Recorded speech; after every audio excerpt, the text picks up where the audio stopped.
Syrians have just re-elected Bashar al-Assad to be president for the fourth time. And the Western media has been calling it undemocratic because, as you know, any election that the CIA doesn't control is undemocratic. Right? The media talks about sham elections, but they can't even expand or elaborate what that even means. They just bring on a bunch of bitter exiles and opposition figures. How can you talk about the elections in Syria and not mention the fact that most Syrians actually support Bashar al-Assad, that he won in a landslide victory with 76% turnout? Some people think you can only say these things when you are a big fan of Assad. The concept of Syrian sovereignty, of respecting the will of the Syrians, does not even enter their brains.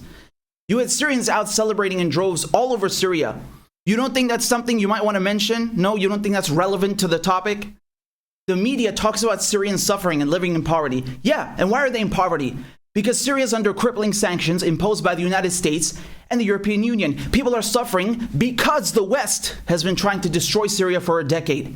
There were no bread lines in Syria before the war. You didn't have to wait 48 hours up to 2 days just to get fuel. That's a direct result of Western intervention and the West trying to topple the Syrian government. They say that only people in government-controlled areas are allowed to vote, as if the government is purposely excluding people from voting. Why don't you go ask Al-Qaeda why they don't have polling stations in Idlib? Yeah, why don't you go ask the Americans who are stealing the oil in northeastern Syria why there are no polling stations? Why don't you ask Canada, France, and Germany why they blocked Syrian citizens from going to vote in the Syrian embassy? All these Western countries were saying even before the election happened that they reject the results. First of all, this is not your country for you to reject the results. What do you think Syria is, a colony? Second of all, this shows that they do not care at all about what Syrians actually want. You know, they talk about democracy and then they deny Syrians the right to vote and participate in their own elections.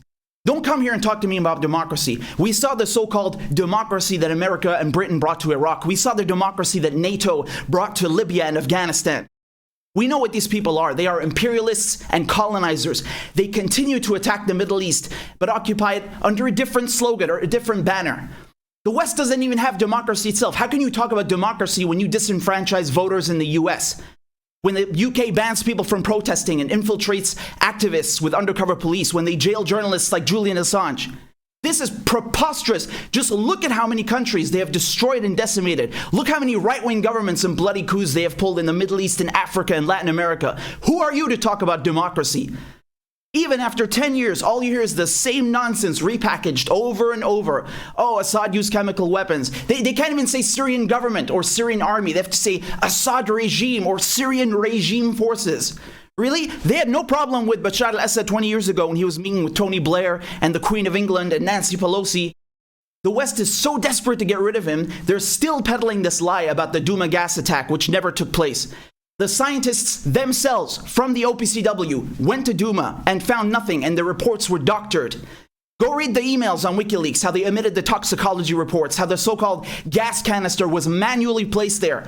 How can anyone believe what Britain and America say about weapons of mass destruction after Iraq anyway? This is a massive propaganda effort to sell a war on Syria. The mainstream corporate media serves as the PR department of the national security state and the military-industrial complex. They want to convince you that right-wing jihadists are freedom fighters and that counterterrorism by Iran, Russia, and Syria is tyranny. You know, if Syrians didn't support Bashar al-Assad, how could he possibly have stayed in power for 10 years while a dozen countries and a dozen more terrorist groups are trying to get rid of him? Are you telling me he's Superman?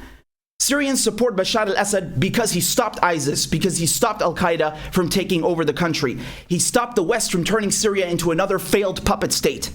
And I know this might be hard to grasp for a lot of Westerners, but people in Syria do not want to live under the rule of HTS or other head-chopping lunatics funded by the CIA and MI6. Go look at how those so-called freedom fighters and moderate rebels treat women and religious and ethnic minorities, and what kind of elections they have. Syrians don't want some al-Qaeda wonderland sponsored by Uncle Sam in Saudi Arabia, okay? Syrians want a secular, stable country that is multi-ethnic, multi-religious, and most importantly, one that isn't controlled by the West, okay? Syrians want a country that stands with Palestinians and with the resistance. This election, Syrians have again sent the world a message that we will not allow colonial powers like the French and the British and the Americans to control our political affairs, our resources, our society. The regime change project in Syria has failed, and Syrians have said no to imperialism.